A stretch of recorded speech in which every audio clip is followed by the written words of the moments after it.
peu importe l'alarme que tu as, je sais que c'est désagréable des alarmes, là, mais peu importe l'alarme que tu as, que ce soit de l'insomnie, de l'anxiété, ça, moi, oui, je vois ça comme des alarmes, mais je vois ça comme des précieuses alarmes. C'est la partie la plus saine de toi qui est en train de te dire, hey, tu te négliges, là. Fait qu'ils sont vraiment précieuses, ces alarmes-là. Puis, elles viennent simplement te dire que tu es en train de négliger de prendre soin de ton humain. C'est rien que ça que c'est en train de te dire quand tu as une alarme allumée.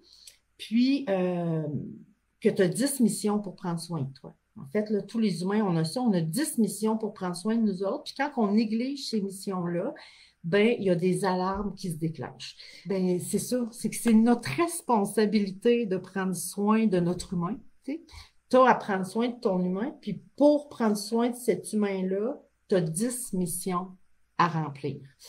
Puis ces 10 missions-là, pour te les rappeler, fait que les 10 missions, tu as à traiter ton humain intérieur avec bienveillance.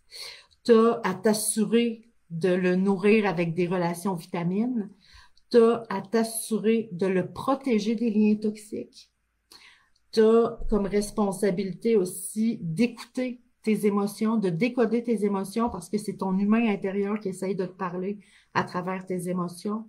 Tu as à répondre à ses besoins, tu sais, le besoin d'affection, de repos, de ressourcement, d'évacuation.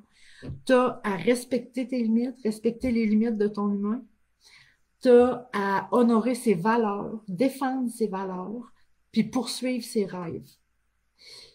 Là, j'ai dit qu'il y en avait 10, je t'en ai nommé 8. Les deux autres, c'est t'as à soigner ses blessures, puis t'as à soigner ses deuils. Ça, là, quand on dit prendre soin de soi, tu sais, c'est quoi prendre soin de soi? C'est prendre un bain aux chandelles. Prendre soin de soi, là, c'est prendre en main ces 10 missions-là. Puis quand tu les négliges, là, quand on néglige ces missions-là pour prendre soin de notre humain, ben, heureusement, heureusement, on a des alarmes qui se déclenchent. Tu vas te mettre à avoir des émotions désagréables, tu vas te mettre à avoir des symptômes. Tu sais, les symptômes, ça peut être des tensions physiques, ça peut être de l'insomnie, ça peut être de l'anxiété. On dirait que c'est celles-là qui me reviennent le plus souvent, mais tu sais, tes symptômes qui te disent que tu vas pas bien. Quand tu as un symptôme qui te dit, plutôt que de dire, oh mon Dieu, j'ai un symptôme, je vais pas bien, si on pouvait à la place se dire, oh mon Dieu, j'ai un symptôme, il y a une mission que je néglige depuis un bout, c'est laquelle? Laquelle des 10 que je viens de te nommer, OK? Fait que quand tu les négliges, tu vas avoir des émotions désagréables, euh, tu vas avoir des symptômes, tu vas avoir une perte d'équilibre, une perte d'estime, une perte de confiance.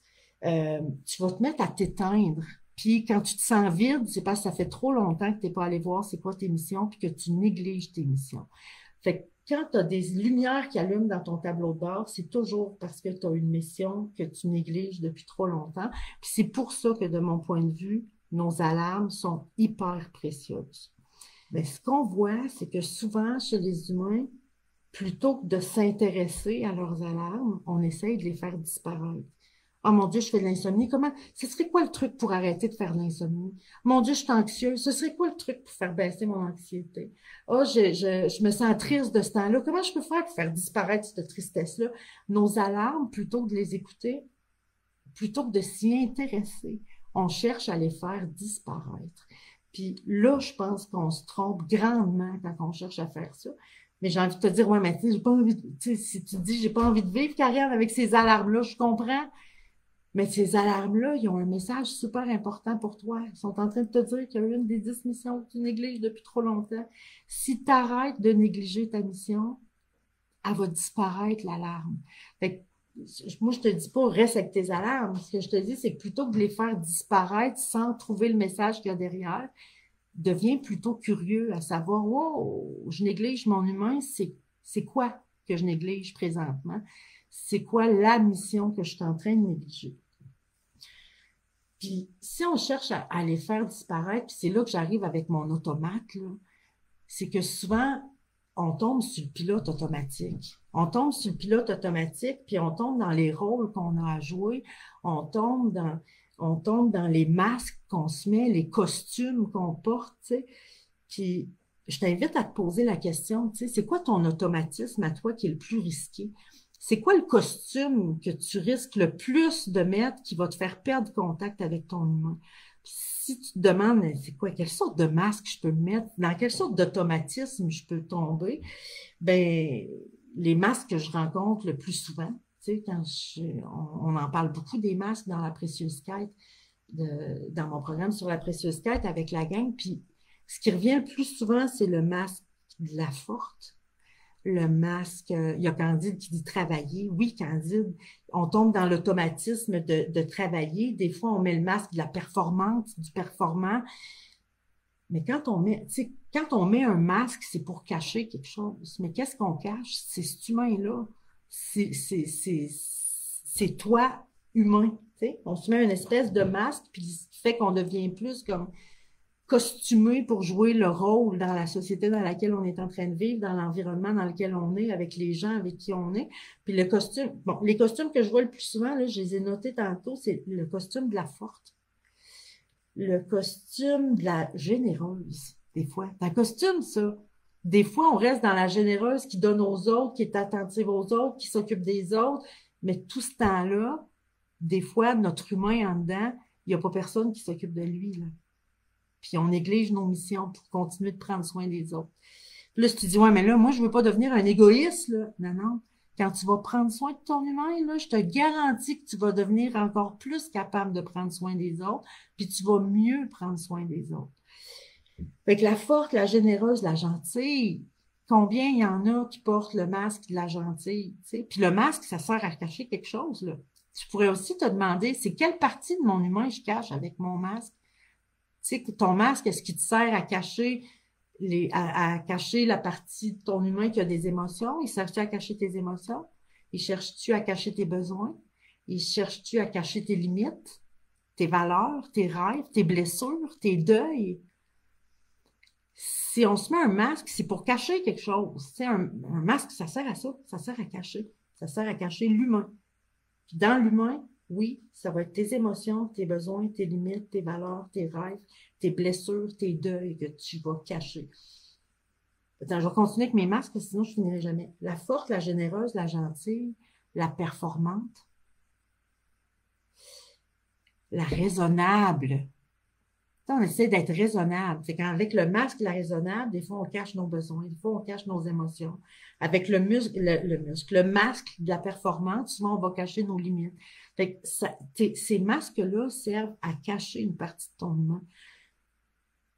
Mais le problème, c'est que ça les cache pas juste aux autres, ça te les cache à toi aussi.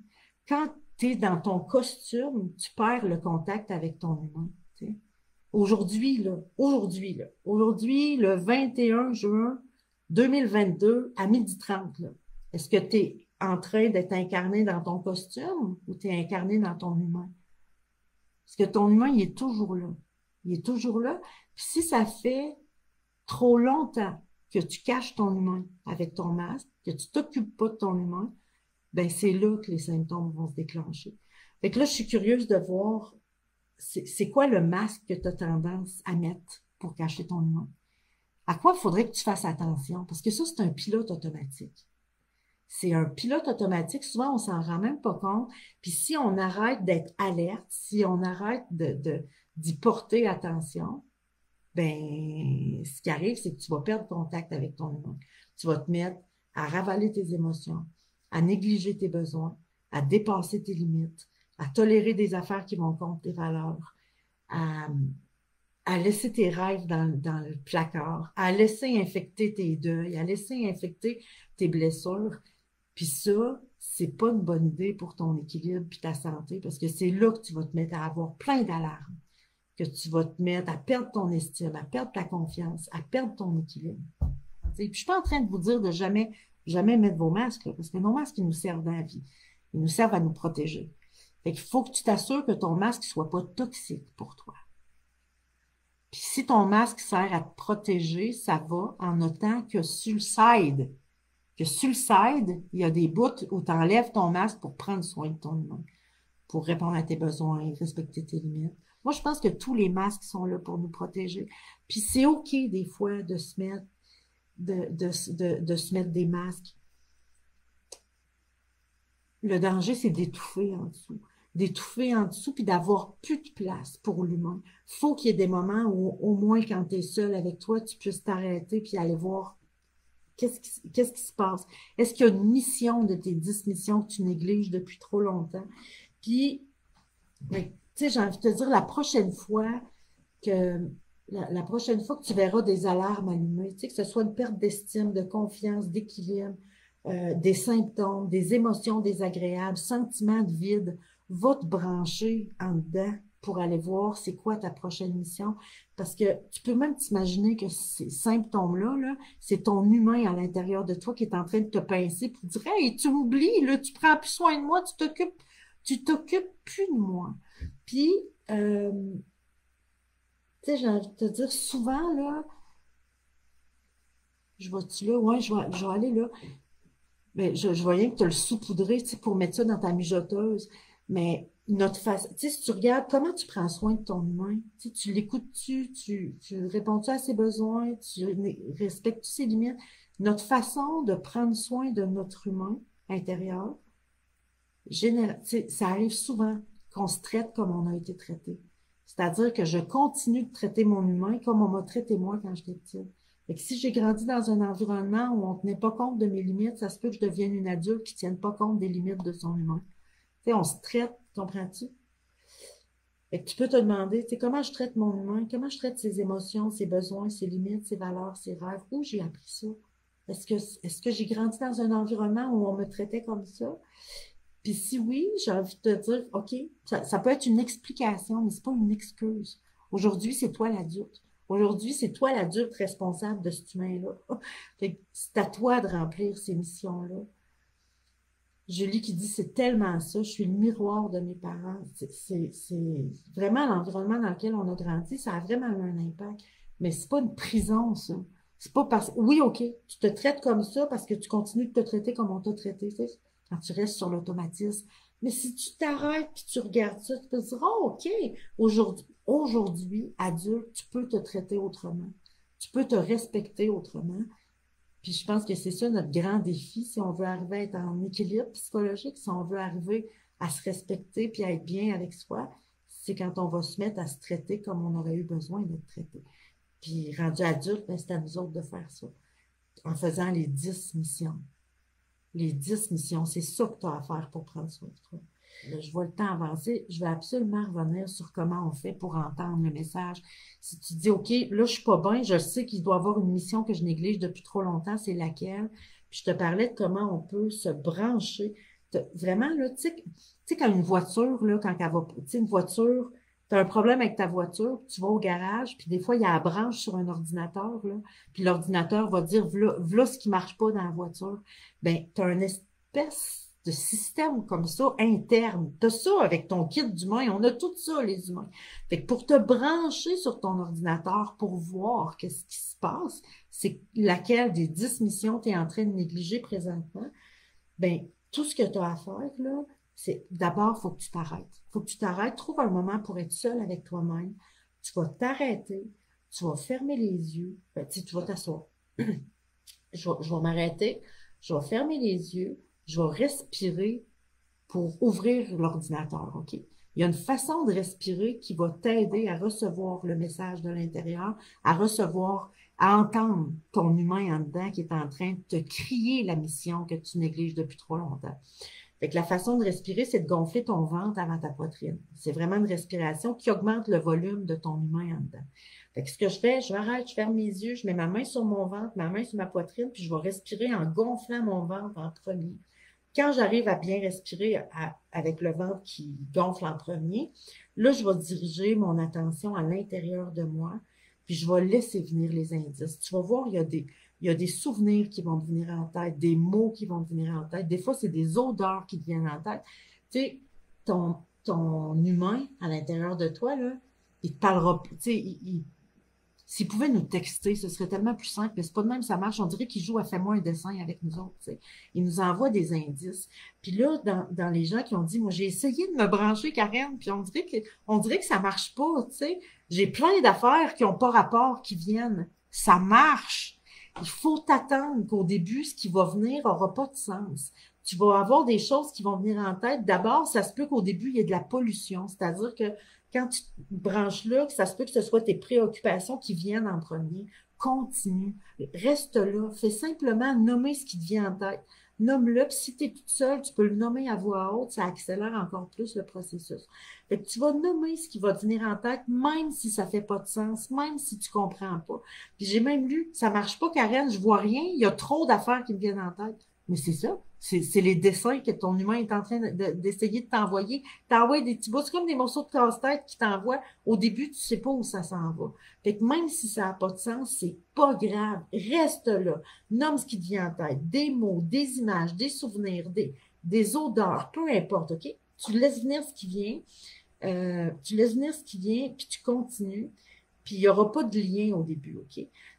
Puis ça se peut qu'à un moment donné, il y ait quelque chose qui te vienne en tête, puis tu deviennes ému. Parce que j'ai lu dans les réactions, dans les derniers lives, tu sais, il y a quelques personnes qui ont dit, ouais, mais là, tu sais, je me suis mis à le faire, je me suis branchée, fermé mes yeux, puis tout. Mais là, je me suis mis à avoir envie de pleurer. Si j'étais restée là, j'aurais pleuré, fait que je suis partie. Gars, ça, là, quand tu te mets à devenir ému, puis qu'il y a une émotion qui monte quand tu es branché, c'est parce que le message est important. Plus l'émotion est intense quand tu vas te brancher, s'il y a une émotion qui monte, plus elle est intense, plus le message de ton humain est important. Puis quand je dis important, là, j'ai plus envie même de dire urgent. C'est parce que le message est urgent. Plus l'émotion est intense quand tu es branché, plus c'est urgent que tu fasses la mission que tu négliges depuis trop longtemps. C'est parce que ça fait trop longtemps que tu la négliges. Fait que quand tu commences, si tu te mets à avoir des larmes, ben, c'est que tu commences à être en lien avec ton humain. Tu viens de prendre la main de ton humain, puis là, il va te dire son message. Fait que si tu sens qu'il y a une émotion qui monte, on continue. Julie qui dit, si on a peur de respirer puis d'aller le voir, notre humain intérieur, je sais que ça fait peur, Julie. Ça fait peur parce que c'est de l'inconnu. Ça fait peur parce que c'est de la nouveauté. Je te jure, Julie, moi, j'aurais encore plus peur de ne pas aller le voir. J'aurais encore, tu sais, imaginez-vous, si vous avez peur d'aller le voir puis d'aller écouter son message, là, ben vous pouvez avoir l'image en tête, là, que en vous, là, votre humain, il est dans le fin fond d'un garde-robe, là. Il est dans le fin fond d'un garde-robe, puis il est en train de s'éteindre. Il est en train de s'éteindre, puis on veut pas ça. Moi, ça me fait encore plus peur. Mais je le sais que ça fait peur, puis ce que tu peux faire, Julie, c'est d'y aller plus doucement quand ça fait peur, mais c'est tout à fait normal que ça fasse peur. C'est nouveau, c'est de l'inconnu. Tu t'en vas dans le noir, mais vous allez voir, plus vous allez y aller, moins ça va vous faire peur. Parce que euh, quand tu commences à y aller,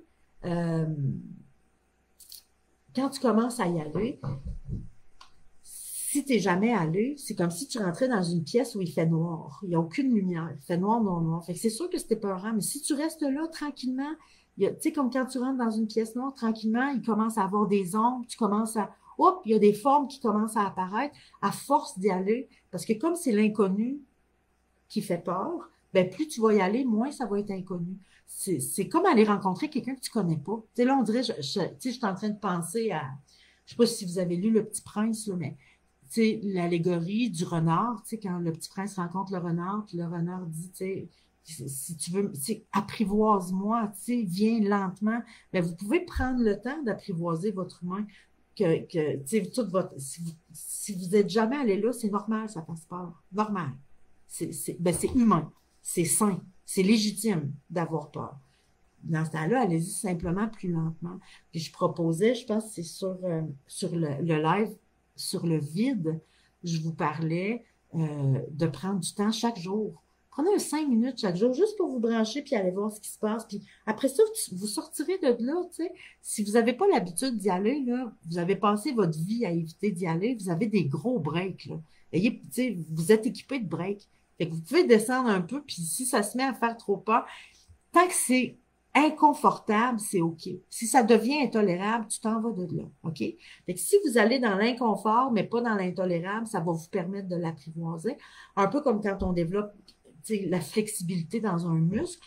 Si je veux développer la flexibilité dans ma jambe droite, tu sais, je vais l'étirer, ma jambe droite, mais il faut que je sente l'étirement. Il faut pas que j'aille trop loin pour me blesser, pour me faire mal, tu sais. Fait que pour moi, là, Quand tu sens que c'est inconfortable d'aller en dedans, tu es en train d'étirer ton muscle, tu es en train de développer ta capacité. Fait que ce soit inconfortable, c'est OK. Si ça devient intolérable, tu sors de là. Si vous avez évité ça toute votre vie, fiez-vous sur moi, vous avez des bons breaks, là, tu sais, pour sortir de là. Fait qu'y aller tranquillement, puis vous allez voir, ça s'apprivoise vraiment. Fait que le gros de mon message, là, c'est la prochaine fois que tu as une alarme, plutôt que d'essayer de la faire disparaître, dis-toi, oh, c'est mon humain qui cogne à la porte. Essaye l'exercice d'aller te brancher pour voir c'est quoi ta mission.